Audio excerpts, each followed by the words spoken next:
Welcome back to Blue Shark. We've got an update for you that we have been talking about, and it's sewage in the streets.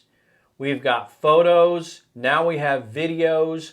We've heard about it at City Council. I went out to Davis Crossing off of 377. Nate went out this last weekend, and yes, we've had rain, but this is an ongoing problem for years and years, and the City Council and the city manager have not fixed it. But once again, that's why we have a moratorium, folks, because of the sewage problem running in the streets, and it's serious and it needs to be addressed now. Mike, you said it. This is a very serious issue. I mean, there's just no other way to say it.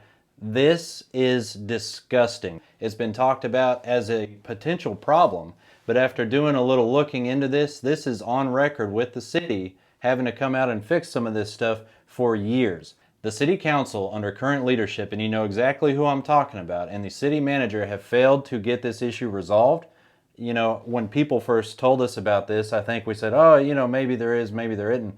No, we went out there, and guys, you just got to see for yourself. Yeah, and make no mistake about it. This isn't a new issue that just came into play here. This isn't because of new development. This has been going on for a while, and that is just a complete oversight by the city to allow this to continue the way it has for so long. And it isn't just a potential problem. It is a problem. And it's been brought up at City Council with the Public Works Director saying, look, we do have a problem and we have sewage in the streets. And we've done episodes on this. Good afternoon. My name is Chris Hay with EHT. As Mr. Crownover referenced, we did perform a wastewater system study for the city regarding their capacity issues. A result of that study indicated that there are 3 capacity deficiencies within the existing system. One being the gravity collection system east of the wastewater plant, the existing wastewater treatment plant up to lift station number 7. The capacity at lift station number 7 was also is deficient. And then lift station 23, which is east of lift station 7. These 3 areas have become undersized based on the continued growth that the city's seen on the east side of town, and have caused sanitary sewer overflows due to the capacity deficiencies, which is unauthorized discharge of wastewater outside of the system. What you see is grotesque. That is raw sewage, that there was so much of it, it pushed up that sewage cap that they have there on the street. I mean, it's pretty disgusting. It's kind of an oxymoron. I don't know if you can see it close enough, but that sewage cap says sanitary sewer on there, which is kind of an oxymoron. I don't know of any sewage water that's sanitary unless it's already been treated, and this water clearly hasn't. Yeah, there's nothing sanitary about that. And you're both right. You know, we've got the sanitary sewer cap up there by 377 on the road that's tilted, sewage coming up everywhere. And then if you go further down the road, you've got different caps that are connected to businesses and things like that are also, if you could look in this video, overflowing. Yeah, and you know, looking at that, these videos were taken not at the peak of the storm. This is the aftermath, and what you see there is some toilet paper, and if you're seeing toilet paper on the street, you know what else is out there.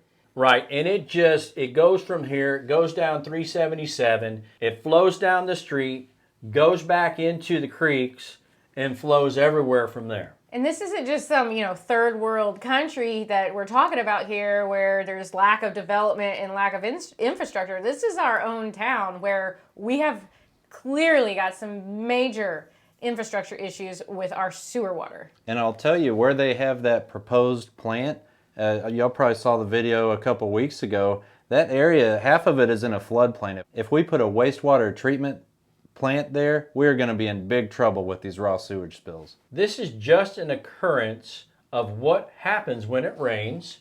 It's been going on for years, but the problem is it's not being fixed. If you have a problem, you figure out what it is, you find a solution for it, and you fix it. And that's what we're running into. We have problems here in the city of Granbury with infrastructure, and it's not being fixed.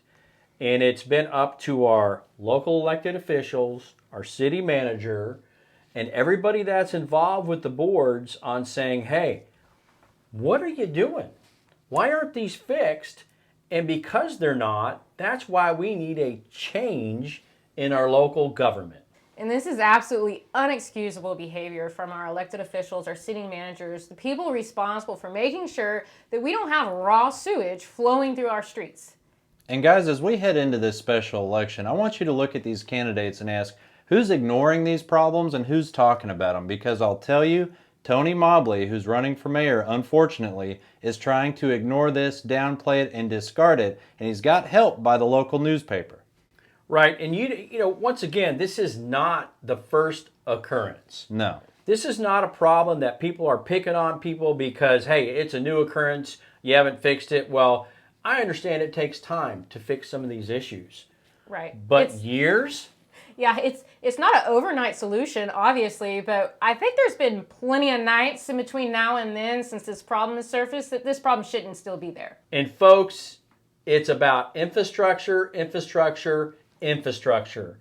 And it's been a total failure on your elected officials to address this problem.